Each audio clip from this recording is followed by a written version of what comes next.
Meus amados irmãos e irmãs, eu quero dar mais um passo hoje no assunto que estive estudando com vocês há pouco tempo atrás. Transformação ou transformados à imagem de Cristo, ou transformação da mente. Esse é o tema. Gostaria de ler os textos rapidamente para que nós possamos extrair a base deste estudo. Romanos capítulo 8, versículos 29 e 30. Diz assim, Romanos capítulo 8, versículos 29 e 30. Sabemos que todas as coisas cooperam para o bem daqueles que amam a Deus, daqueles que são chamados segundo o seu propósito. Agora observe o versículo 29. Porquanto aos que de antemão conheceu, também os predestinou para serem conformes à imagem do seu Filho. Essa frase, conformes à imagem do seu Filho, ela é muito importante. Romanos capítulo 12, versículos 1 e 2. Rogo-vos, pois, irmãos, pelas misericórdias de Deus, que apresenteis o vosso corpo por sacrifício vivo, santo e agradável a Deus, que é o vosso culto racional. E não vos conformeis com este século. Agora observe a frase. Mas transformai-vos pela renovação da vossa mente, para que experimenteis qual seja a boa, perfeita e agradável vontade de Deus. A última porção está aqui em 1 Coríntios, capítulo 15, versículos 46 a 50. Mas não é primeiro o espiritual, e sim o natural, segundo o espiritual. O primeiro homem, formado da terra, é terreno, o segundo homem é do céu. Como foi o primeiro homem, o terreno, tais são também os demais homens, terrenos. E como é o homem celestial, tais também os celestiais. E assim, como trouxemos a imagem do que é terreno, devemos trazer também a imagem do que é celestial. Isso afirma, irmãos, que a carne e o sangue não podem herdar o reino de Deus, nem a corrupção herdar a incorrupção. Esses foram os textos que nós lemos. E daqui eu tirei 3 lições. A primeira lição é, aqui nos textos de Romanos capítulo 8, versículos 29 e 30. O propósito supremo de Deus é nos conformar à imagem do seu Filho. De Romanos 12, 1 e 2, a lição é a seguinte: nossa vida deve ser um culto a Deus, para que tenhamos uma mente transformada. E o terceiro ponto, que é 1 Coríntios capítulo 15, versículos 46 a 50. O cristão vive a realidade da vida natural e a sobrenaturalidade da vida celestial. E pelo que me lembro, nós ficamos em torno disso, não conseguimos avançar tanto. Como compreender isso, essa transformação da mente para que um dia nós sejamos conformados à imagem de Cristo? Irmãos, eu peço de vocês o máximo esforço para estudar essa palavra. Porque se tem algo que ocorre no meio do povo de Deus hoje é a superficialidade. E isso é um problema sério. Eu posso dizer para vocês que esse é o maior problema do mundo hoje. A superficialidade dos cristãos. A falta de conectividade celestial. Há uma vida periférica, vazia. Não tem nada mais terrível nesse mundo do que um cristão periférico, um cristão que não tem realidade espiritual, um cristão religioso. Ele é simplesmente uma vergonha para o Evangelho, porque ele se torna um campo fértil para o plantio de todo tipo de heresia, de conceitos errados, de práticas erradas, uma vida errada. Uma certa feita, irmãos, eu trabalhei num presídio, fazendo um trabalho espiritual com os presos. Você sabe o que mais me surpreendeu no presídio? é que eu só encontrei cristãos lá. Eu queria pregar para um ímpio, não encontrava um ímpio. Tudo cristão. Eu pensei, onde eu estou? É claro, irmãos, que eram cristãos superficiais. Eles se tornaram um plantio fértil para que Satanás pudesse semear todo tipo de iniquidade e de maldade. Sempre que me encontro com alguém que trabalha em presídio, eu pergunto, tem muitos cristãos lá? Muitos, a comunidade cristã lá. Muitos, é claro, vão converter lá. Isso também acontece, viu, irmãos? Lá que eles vão converter. Aí a comunidade aumenta. Depois fui trabalhar num presídio que cuidava só de mulheres. Meus irmãos, nunca vi tanta mulher convertida assim na minha vida. Só mulher convertida.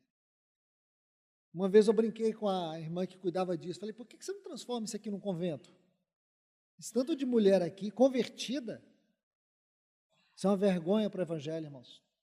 É porque a palavra só entra na mente. O evangelho fica na mente. É isso que eu quero ajudar vocês. Você vai entender uma coisa nessa palavra. Qual é o seu problema espiritual? Se tem uma coisa que a gente não cuida, é da mente.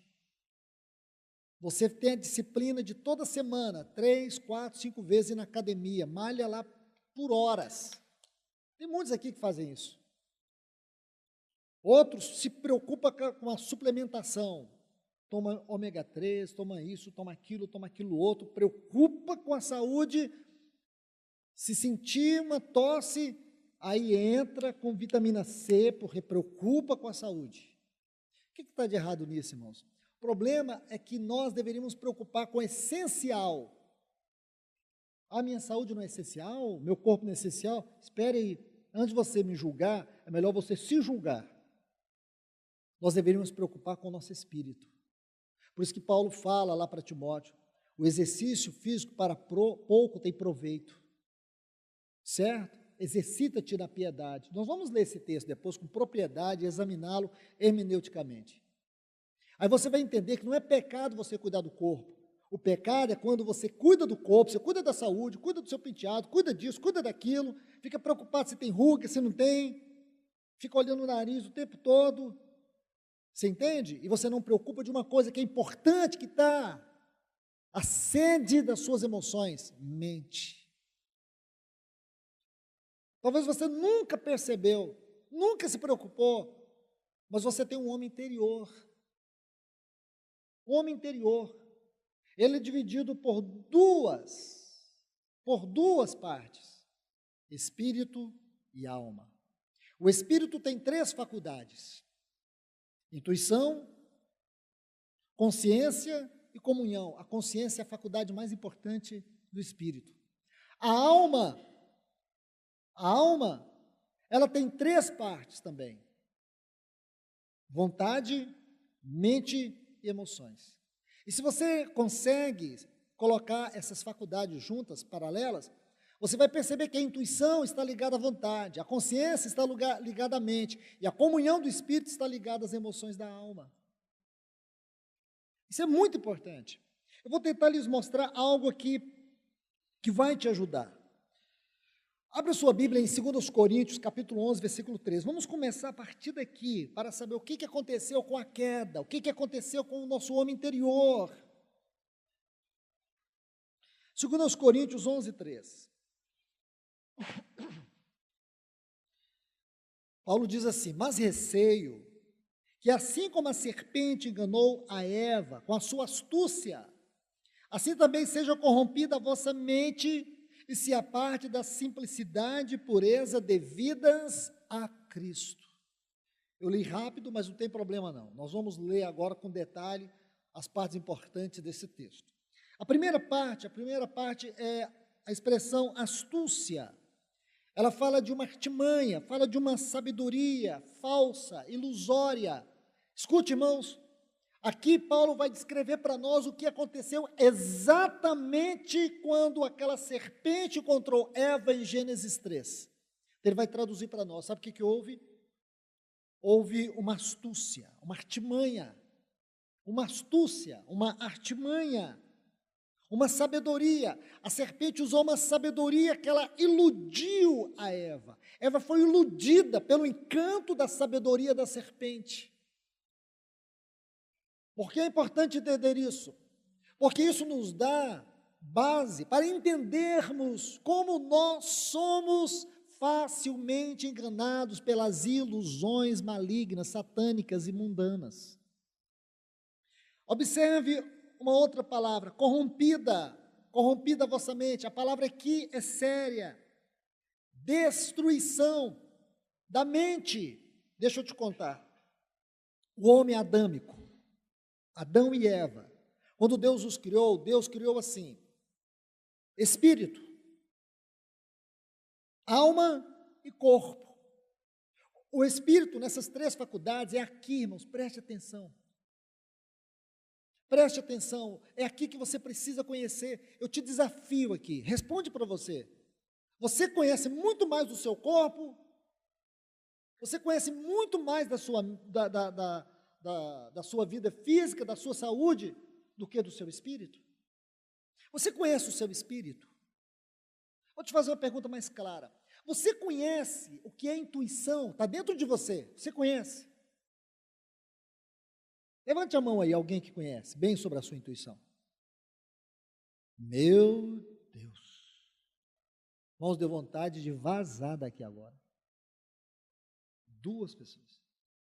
Já leram, já estudaram e sabem o que é intuição. Como é que vocês são cristãos? Vocês podiam me ensinar. Como é que serve a Deus dessa forma? Você conhece o que é a sua consciência? Alguém conhece aqui? Já estudou? Um pouco mais. Você sabe o que é a comunhão do seu espírito, essa faculdade? Sabe? Sim ou não? Alguém sabe aqui? Poucos ainda. Alguns não levantam a mão de pirraça mesmo. Mas eu sou educado. Quando alguém me pergunta, eu respondo, falo sim, não. Eu gosto de ser educado com quem fala comigo. Isso é uma coisa que eu aprendi, é ser educado com as pessoas. E respeitar quem ministra a palavra. Isso eu carrego desde criança, viu, irmãos? Então, deixa eu dizer uma coisa para vocês. Se vocês não conhecerem, não adianta conhecer só a consciência e não conhecer a intuição e a comunhão. Tem que conhecer os 3, porque elas funcionam juntas. Mas também não me surpreende isso aqui não, irmãos, porque isso aqui é generalizado, não é só vocês não. Isso aqui é generalizado, não é só vocês. E essa é a tragédia da frieza. Alguém aqui está orando para Deus mandar um avivamento? Tem alguém aqui orando? Tem ninguém. Tem umas 3 pessoas. Para de orar para Deus mandar avivamento. Nós estamos precisando de conversão, não é de avivamento. Conversão da mente, libertação da mente. Porque avivamento não é para ficar na periferia das emoções. Avivamento, irmãos, é a verdadeira restauração das faculdades do espírito do homem. Sabe o que é a sua intuição? É na sua intuição que você ouve, percebe, sente a voz de Deus. Você está dizendo para mim, eu não conheço a minha intuição, mas eu vou te provar que ela funciona em você e você não está sabendo. Vou te provar. Alguém aqui já sentiu claramente uma direção, uma voz que te direcionou a alguma coisa, você ainda diz, Deus falou comigo. Alguém aqui já teve isso? Está vendo que vocês conhecem a intuição? Isso é intuição. Isso é intuição. A intuição é a voz de Deus na nossa faculdade, no espírito. Quantas vezes você ia tomar uma direção e de repente você teve um sonho à noite, o sonho foi claro e você não tomou? Muitos de vocês já experimentaram isso. Sabe o que é isso, irmãos? Deus falando na sua intuição. Sabe como chama a intuição do nosso espírito? A voz de Deus. Vocês têm. Vocês estão dizendo que não conhecem, talvez você não conhece no sentido literário da palavra, mas vocês conhecem na experiência. Eu ouço muitos irmãos dizer assim, não, porque Deus falou comigo, e fala com naturalidade, como se Deus estivesse do outro lado da porta. Não, porque sabe tal e tal e tal, e Deus falou comigo, e eu te digo, falou mesmo. Falou mesmo, irmã.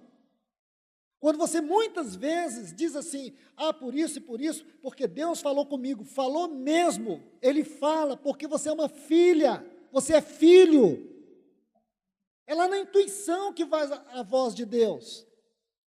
Então nunca mais diga que você não conhece a sua intuição, ela está aí, ativa dentro de você. O que você precisa é discernir mais, entender mais o que significa ela. Eu te pergunto, quantas vezes você ia tomar uma decisão, ia fazer algo e você teve um discernimento para não fazer? Muitas vezes, ou não? Quantos aqui já passaram por isso? Todo mundo. Todo mundo. E por quê? Porque você é filho, você nasceu de novo. Veja bem, vou colocar uma base textual. Efésios 2 diz assim, a partir do versículo 1, e vos vivificou. Tem uma versão que diz assim, e vos deu vida. Deu vida em que sentido? Porque nós estávamos mortos. Mortos em que sentido? Mortos no nosso espírito. Então o homem adâmico, ele funcionava perfeitamente com as suas faculdades, espírito e alma.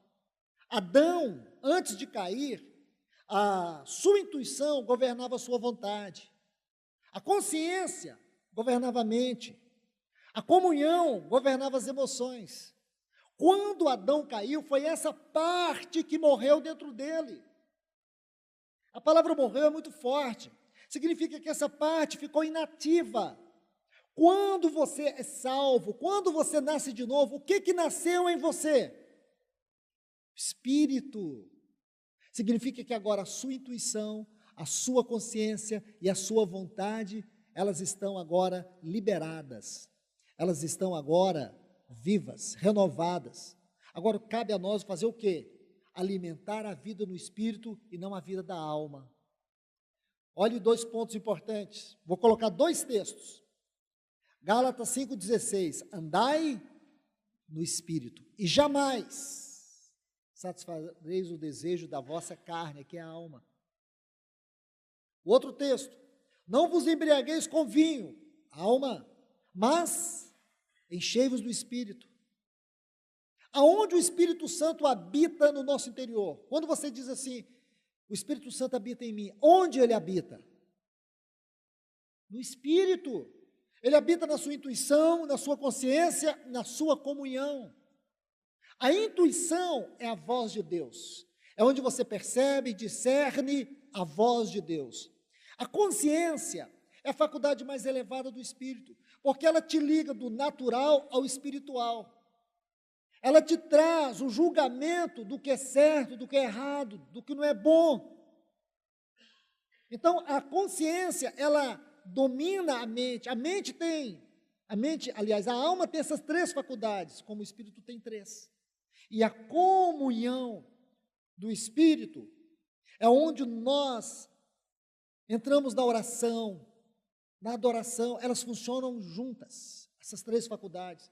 Porém, quando você entra em comunhão, tanto você vai ouvir a voz de Deus, como você vai ter consciência de que é uma realidade espiritual. Isso domina suas emoções.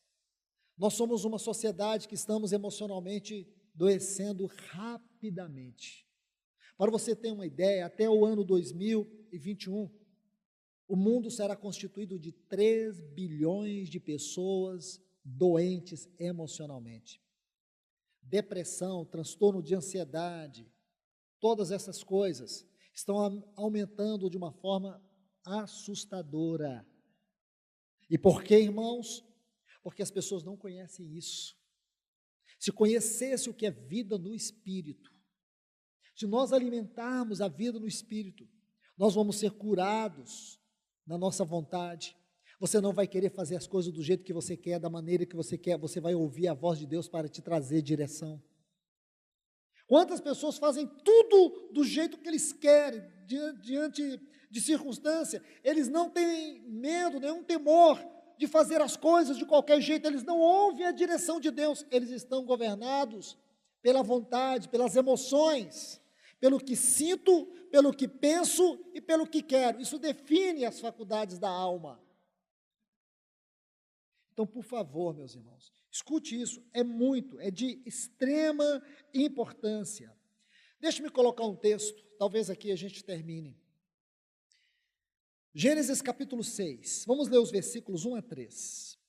Gênesis capítulo 6, versículos 1 a 3. Enquanto vocês vão abrindo, eu quero falar algo. Meus irmãos, irmãs, as maiores batalhas da nossa vida ocorrem na nossa mente.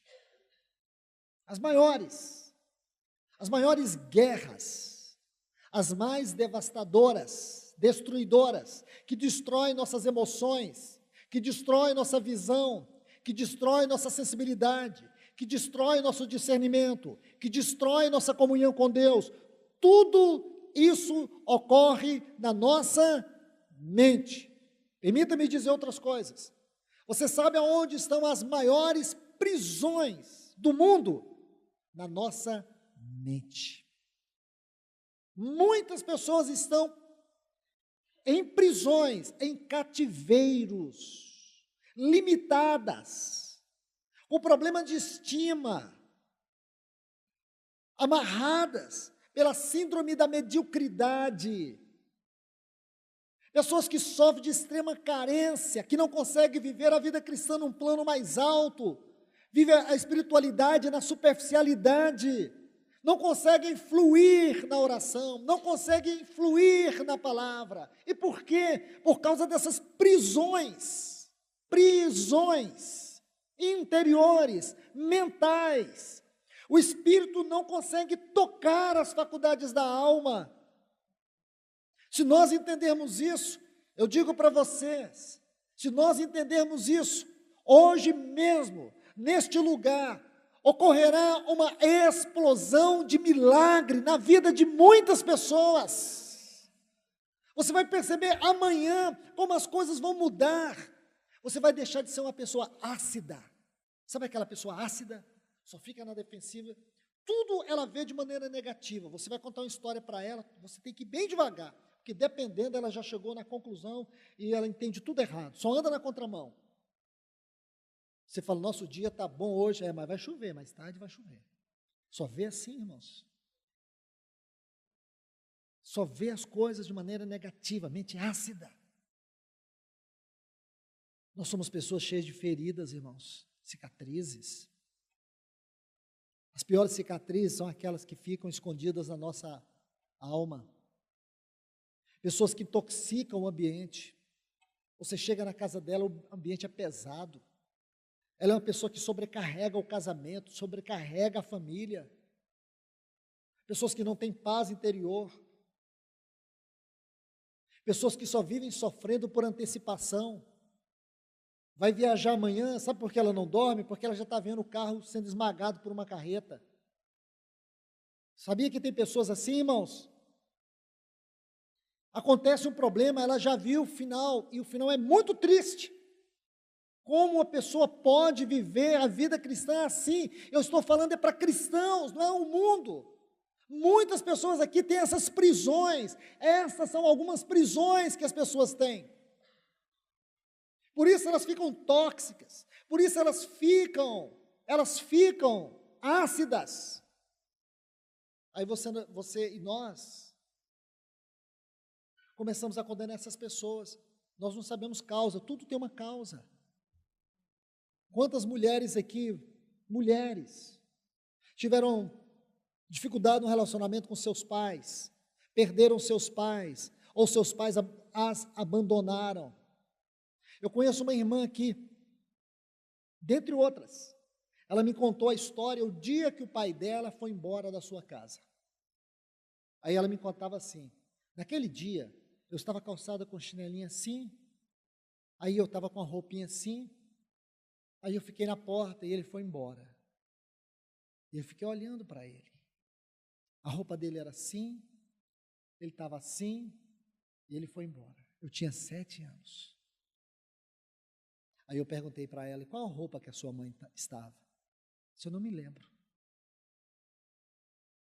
Em 50 anos, ela nunca tinha falado isso para ninguém. A ferida. Uma ferida.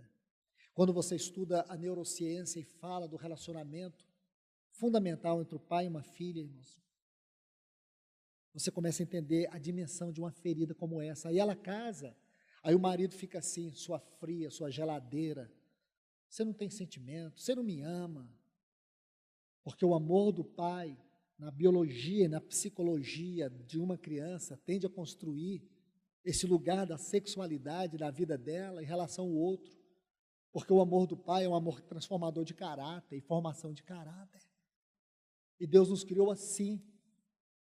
Essa imagem do pai ela é construtiva na vida da filha. Eu tenho encorajado os pais nesse sentido. É muito importante. Irmãos, o lugar que o homem ocupa na sua casa é de extrema importância. Então nós ficamos olhando para as nossas esposas, fazendo tudo, porque esse coração de mãe, ele é impulsivo, ele é compulsivo, é um coração que se entrega, que dá tudo, que faz tudo, e aí os homens pensam, minha esposa não precisa de mim, fica na sombra dela a vida toda, omisso a tudo, e não percebe o quanto isso é destruidor. Então aqui, eu estava fugindo do assunto, mas eu volto, quantas irmãs aqui são assim, têm feridas, e agora o esposo não compreende. E deveria ser no casamento, no esposo, que ela deveria encontrar a terapia e a cura. E muitos maridos, eles querem fazer da sua esposa uma máquina de emoções, que só o satisfaça. Mas sem tratar o problema. Quantas pessoas desenvolvem distimia, falta de humor? Aí você olha para aquela pessoa, para aquela mulher, para aquele homem, que parece que não tem emoção nenhuma, nunca está feliz. Você acha que ele é assim, vai morrer assim. Ali tem uma ferida, ali tem uma cicatriz profunda. Irmãos, eu digo para vocês, eu quero encorajá-los, não julgue ninguém. Tire isso, porque também esse tipo de pessoa que gosta muito de julgar, são feridas lá. Fica se protegendo, se escondendo, atrás de julgamentos, desenvolve esse hábito horrível de comportamento, que fere, estraga relacionamentos. Por que eu estou trazendo esse estudo? Por que o Senhor tem trazido para nós esse estudo? Porque Ele quer nos libertar.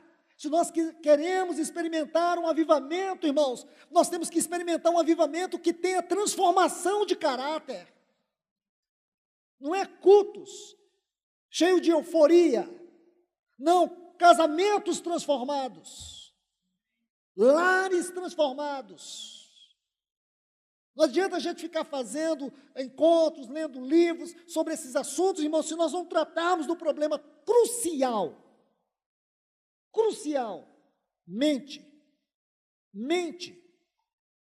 Isso é importante, irmãos. Deixe-me ler um texto com vocês aqui. Gênesis 6, versículos 1 a 3.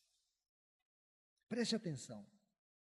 Como se foram multiplicando os homens da terra, e lhe nasceram filhas, vendo os filhos de Deus, que as filhas dos homens eram formosas, tomaram para si as que, entre todas, mais lhes agradara. Agora, observe o versículo 3. Então disse o Senhor, meu espírito não agirá para sempre no homem, pois este é carnal, e os seus dias serão 120 anos. Meus irmãos, prestemos atenção nesse texto, aqui é uma sentença de Deus. Quando Deus olhou aquela pecaminosidade, aquela consequência terrível da queda, o que ele disse? O meu espírito não agirá para sempre no homem, pois este é carnal. Deixe-me construir um quadro em torno deste versículo para vocês. Eu vou citar textos, não tem necessidade de você abrir. Gênesis capítulo 1, versículo 26 e o versículo 27 diz assim, que Deus criou o homem, a sua imagem e semelhança, está assim, façamos, pois, o homem, a nossa imagem e a nossa semelhança. Só até aqui.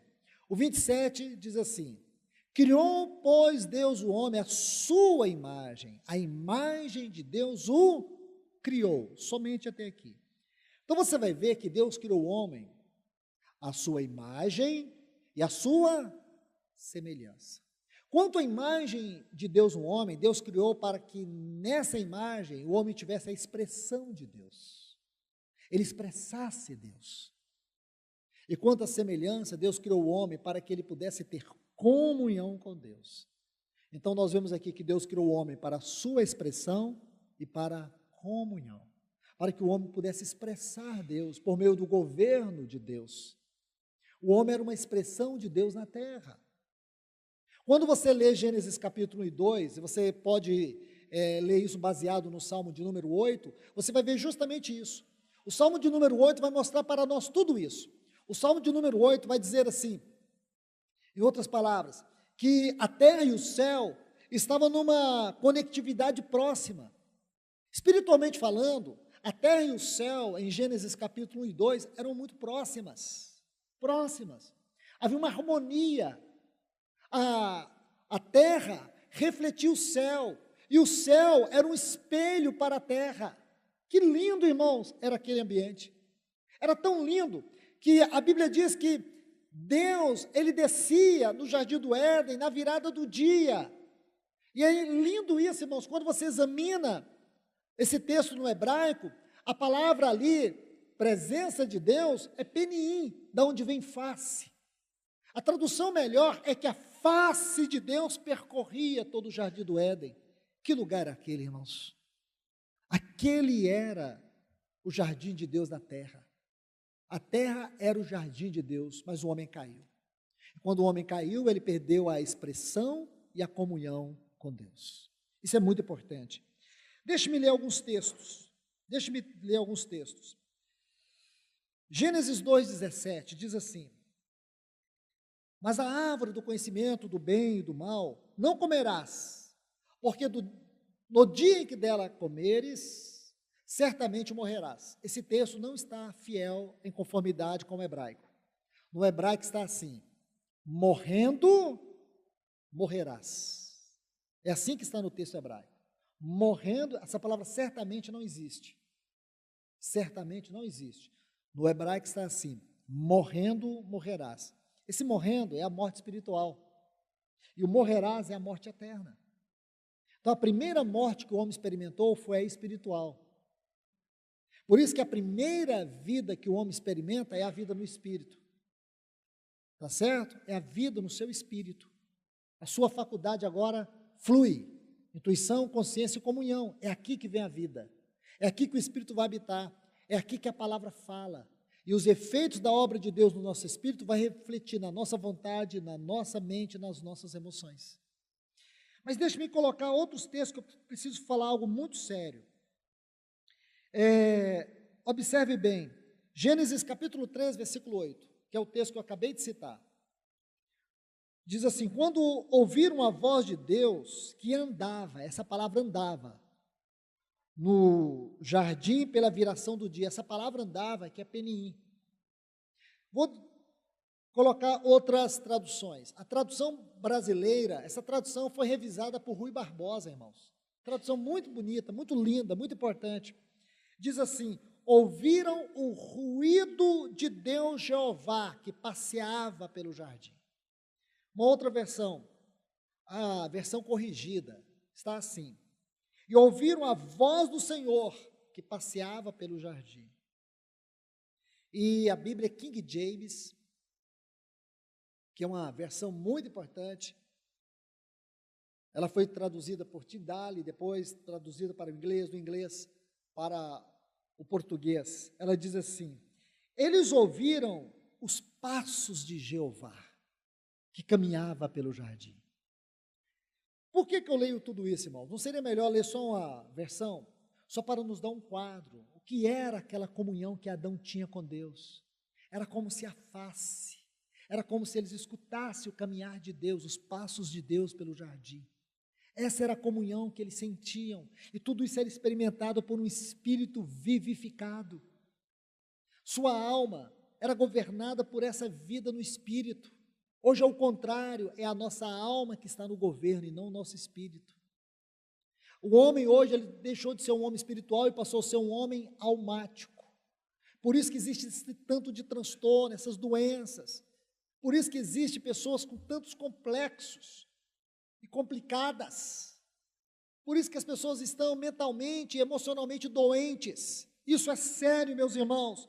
Agora observe um outro texto, para a gente formar esse quadro e interpretar Gênesis 6:3. Gênesis 3:24, é a última porção desse quadro que eu quero ler. Escute. E expulsou o homem e colocou querubins ao oriente do jardim do Éden, e o refulgir de uma espada que se revolvia para guardar o caminho da árvore da vida. Observe, numa outra versão, a corrigida, fala assim, uma espada inflamada que andava ao redor. Agora você percebe, irmãos, que quando primeiro, vamos por partes. Primeiro, aquele homem criado por Deus, Salmo de número 8, versículo 4, diz assim, quem é o homem para que dele te lembres, e o filho do homem para que o visites? Veja isso, irmãos, observe o que eu estou dizendo para vocês. O homem foi criado de uma maneira muito delicada. Salmo de número 8, 4 diz assim, que é o homem para que dele te lembres, o filho do homem para que o visites. Fizeste, no entanto, um pouco menor do que Deus, e de glória e honra o coroastes. No hebraico é vestistes. Tudo que eu pude mostrar para vocês aqui, mostra como o homem estava vestido desta glória. Como o homem era cuidado por Deus, como Deus se revelava no seu amor, para este homem que ele criou, para sua expressão e para sua comunhão. Esse homem, agora ele pecou. Quando ele pecou, a justiça de Deus e a santidade de Deus impedia que o homem voltasse para aquele lugar, para aquela posição e para aquele lugar. Então o que Deus fez? Ele colocou a espada da sua justiça. E à medida que o homem foi caindo, ele colocou uma sentença. Qual sentença é essa? Meu espírito não agirá para sempre no homem, porque este é carnal. Isso aqui é uma sentença. Agora vamos meditar.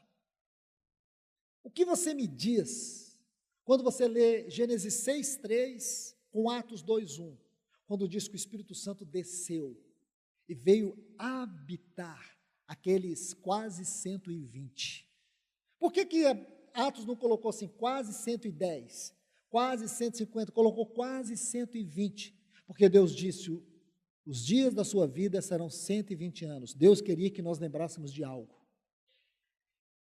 O que aconteceu, irmãos? Gênesis 6:3 diz, meu espírito não habitará para sempre com o homem. Agora, em Atos 2, nós temos o Espírito descendo e habitando quase 120 pessoas. É porque entre Gênesis 6:3 e Atos 2:1 tem uma cruz. Veio um homem, e esse homem, ele veio em carne, mas ele não foi carnal. Esse homem mudou o rumo das coisas. Esse homem, ele traz tudo de volta à centralidade de Deus. Quem é esse homem? Aquele que venceu o pecado, aquele que o pecado não encontrou nele lugar, a carne não encontrou nele lugar.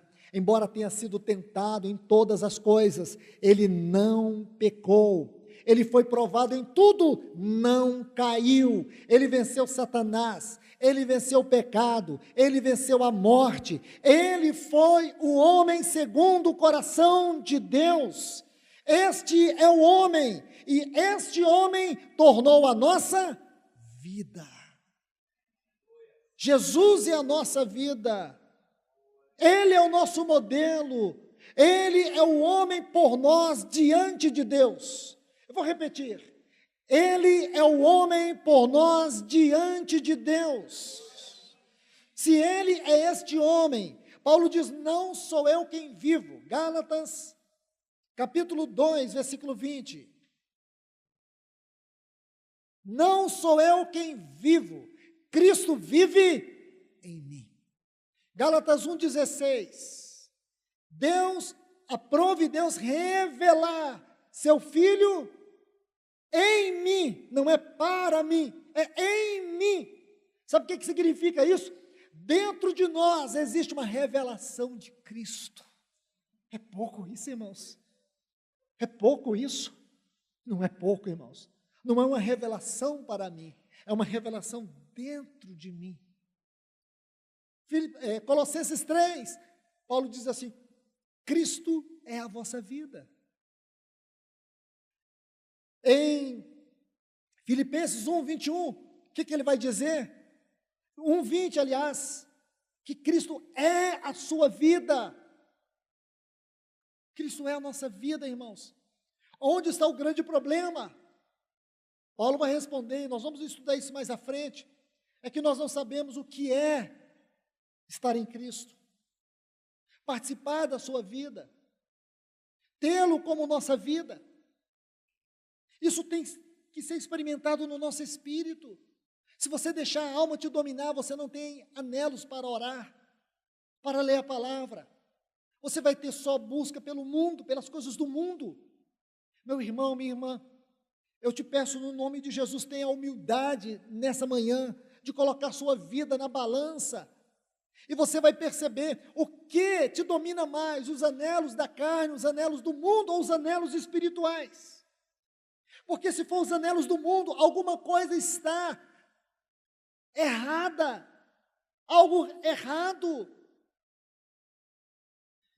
Eu quero te dizer isso, se são os anelos, se você coloca a sua vida na balança e você vê, eu sou muito fraco na oração, eu tenho dificuldade com vida devocional, eu tenho dificuldade de relacionar com Deus na sua palavra, meu irmão, minha irmã, o seu espírito está definhando, é tudo que Satanás quer. Se nós não aprendermos este caminho, nós nunca seremos uma igreja avivada. Permita-me voltar a Romanos 12. Rogo-vos, pois, irmãos, pelas compaixões de Deus, que apresenteis os vossos corpos como culto, como sacrifício vivo, santo e agradável a Deus, que é o vosso culto com entendimento. Aí ele diz assim: e não vos conformeis com este mundo. Quer dizer, nossa vida só pode ser um culto a Deus se nós não entrarmos na forma, no modelo do mundo. Para quê? É propósito dessa frase. Experimenteis qual seja boa, perfeita e agradável vontade de Deus. Como nós vamos experimentar a perfeita, boa e agradável vontade de Deus se não ouvirmos a sua voz, a nossa intuição? A minha intuição não consegue fluir. E por que minha intuição não consegue fluir? Porque eu tenho uma vontade imperiosa, uma vontade que me domina, não é a vontade de Deus. Eu não posso experimentar a vontade de Deus, porque a minha vontade é imperiosa. Eu nasci assim, eu vou morrer assim, eu sou assim. Uma pessoa que não se quebranta, um cristão inquebrantável, um cristão que não compreende quebrantamento, sua vontade é imperiosa, a voz de Deus não flui na sua vida. Você vai viver de bengalas, você vai viver de muletas, você vai viver de sombras. Deus não quer que você viva assim, Deus quer que você viva a vida cristã num lugar mais alto. Deus não quer que você viva controlando suas emoções com remédios. Você quer viver a vida cristã, então seja controlada pela vida no Espírito Santo. É isso que Deus quer. Vamos parar de ser crianças infantis. Vamos parar de ser meninos. Vamos fazer parte do exército que Deus está preparando para esses últimos tempos, irmãos. É isso que Deus quer de nós. É nos preparar como um exército de homens e mulheres maduros, que venhamos preparar o caminho para a volta do seu Filho. Aí a volta de Cristo, irmãos, só vai ter sentido nos nossos lábios quando cantarmos, quando ela fizer sentido na nossa vida. Esse é o chamado de Deus nessa hora. Então, meus irmãos, aqui quero terminar. Quando o Senhor permitir, nós retornaremos a este tema tão importante, irmãos, tão libertador. Um tema que nós precisamos com urgência debruçar diante dele e estudar. Porque é urgente isso aqui, irmãos. É urgente. digo para vocês, nada me consome mais do que refletir sobre esse assunto. E vendo a urgência e a sensação de que estamos tão atrasados em estudá-lo. Porque aqui está a causa de muitos males espirituais, de muita fraqueza, de muita doença espiritual e emocional, de muitos fracassos, de muitas quedas, porque as pessoas não entendem as suas faculdades interiores, porque as pessoas não compreendem o que é o espírito e alma, não compreender o que é intuição, o que é a consciência, o que é a nossa comunhão. Nós precisamos, irmãos, urgentemente, que o Senhor venha com veemência na sua palavra e nos liberte, nos cure, que Ele faça uma poderosa obra na nossa vida aqui nesta manhã. Vamos orar. Amado Deus, querido Pai,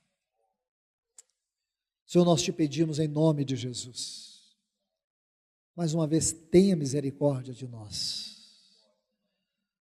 Senhor, como eu e todos nós aqui precisamos que essa palavra seja vida dentro de nós. Senhor, quebre todas essas cadeias mentais, essas correntes. Coloca luz, a tua palavra é luz, nesses labirintos escuros da nossa alma. Eu te peço em nome de Jesus, Senhor, que nós sejamos bons ouvidores e recebedores da tua palavra. Que nós não venhamos resistir o teu Espírito Santo nessa manhã, que ele nos quebrante agora. Nós te pedimos no sagrado nome do teu Filho Jesus, tenha misericórdia de nós, tenha misericórdia de nós,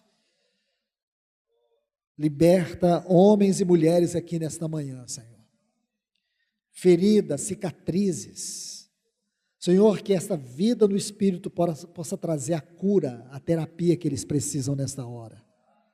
Nós te rogamos em nome de Jesus. Amém.